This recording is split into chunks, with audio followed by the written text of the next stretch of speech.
fans, welcome to Friday Night Varsity Preview. I'm Rachel George, joined by sports editor Dan Spears.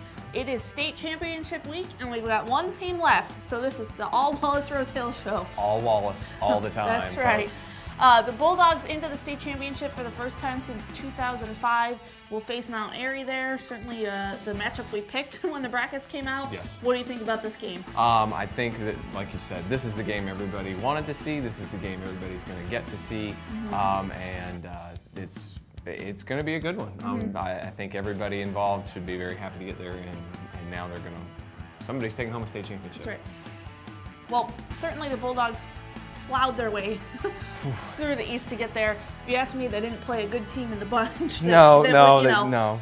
Averaging more than 40 points in the playoffs, giving up less than a touchdown. This is going to be their toughest test. How do they try to handle a Mount Airy team that won the state championship last year and has won 31 games in a row? Well, two things. One, you said, yeah, they did not play the greatest competition in the world, but it's the playoffs, and this is when weird things happen. And Wallace didn't let a weird thing happen to them. They went out and beat the crap out of people. Yes. And I mean, those were, every time we look up at the scoreboard, it's Wallace 21-0, and it's in the first quarter. I mean, they went out and took care of business. I don't see why that changes when you play a good team.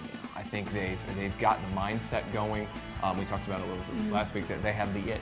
That whatever that it is, they've got it right now, and there's no reason for them to lose it at this point, whether it's a not-so-good team like North Edgecombe or a really good team like Mount Airy on the other side. I think they just need to go out and do what they've done, and there's nothing else for them to do at this point. Exactly, and normally when we get to this level of the playoffs, you start talking about teams and getting overwhelmed by the stage of it, playing in a college stadium in front of a lot of fans. The turf will be different, the stadium will be different, but there's tons of fans in the dog pound every week. I don't think the crowd is going to really be a factor for them. I know Coach Joey Price is a little worried about the turf, but Scott Bradswell played there 2 years ago when they won it and said, you'll adjust, it'll be fine, it'll feel just like a game. Definitely, they want to win this one. Mount Airy is a good team though. Like I said, 31 wins in a row. Won it last year.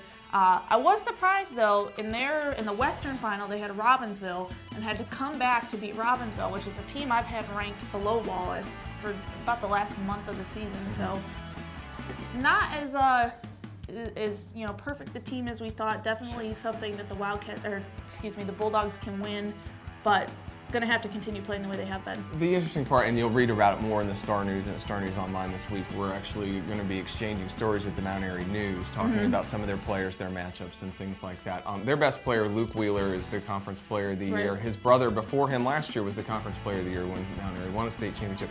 He hurt his hand in that in the West final. Apparently, according to Thomas Smith's story from the Mount Airy News, he couldn't even buckle his chin strap with his own right hand. His teammates were doing it for him. Wow. He's their best player. He's running back, wide receiver on offense, middle linebacker on defense, does everything for them.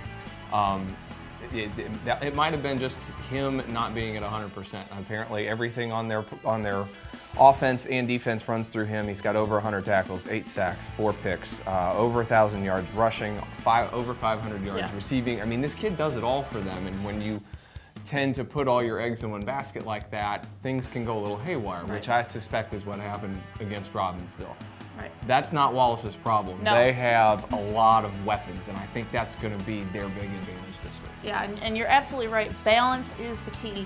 3 rushers over 1,000 yards for them, Omar Carr, Bobby Crawford, and Devontae Herring.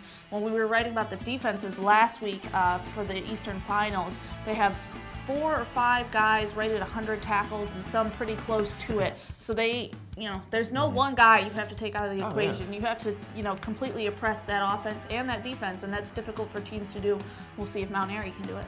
And I think the other thing is the kids from Wallace have figured out that, yeah, it might not be my week, but it's going to be somebody else's. When Omar Carr struggles, Herring's strong. When Herring struggles, Crawford's strong.